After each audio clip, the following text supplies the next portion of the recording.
तेरा वादा ड्रामा में सारा की माँ तो लालची थी ही, लेकिन मारिया तो उससे भी 2 हाथ आगे निकली और बिलाल का इस्तेमाल यूं कर रही है कि उसे रिश्वत पर लगा दिया।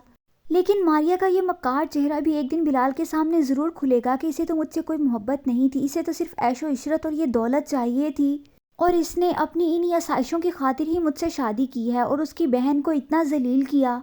ये बात बिलाल से बर्दाश्त ना हो पाई कि वो मारिया का हाथ पकड़कर खुद उसकी माँ के घर छोड़कर आएगा, लेकिन फिर वापस वो कभी भी नहीं लेकर आएगा। जिसके बाद मारिया और उसकी माँ को यह एहसास होगा कि उन्होंने अपनी इसी खुद गर्जी की बिना पर और इसी लालचपन की वजह से ही ये रिश्ता ख़राब किया है और अपनी ज़िंदगियाँ बर्बाद कर ली हैं। दूसरी तरफ सारा की माँ ने भी उसका घर ख़राब करने में कोई कसर नहीं छोड़ी। है तो सारा की अक्लमंदी ही थी कि उसने खुश असलूबी से अपने ससुराल को और अपने मायके को संभाल कर रखा और सारी प्रॉब्लम्स को खुद ही मैनेज किया और सॉल्व किया। क्योंकि सारा पर तो बहुत मुश्किल वक्त गुजरा है, क्योंकि अली की माँ और उसकी बहन ने तो कोई कसर नहीं छोड़ी थी अली को उससे बदजन करने के लिए कि किसी ना किसी तरीके से ये सारा को छोड़ दे।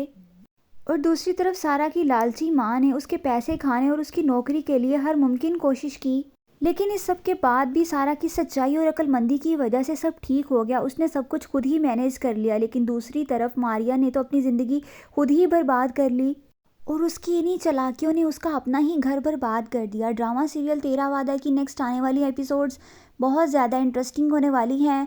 Do subscribe my channel for more interesting videos and press the bell icon. Thanks for watching. Bye bye.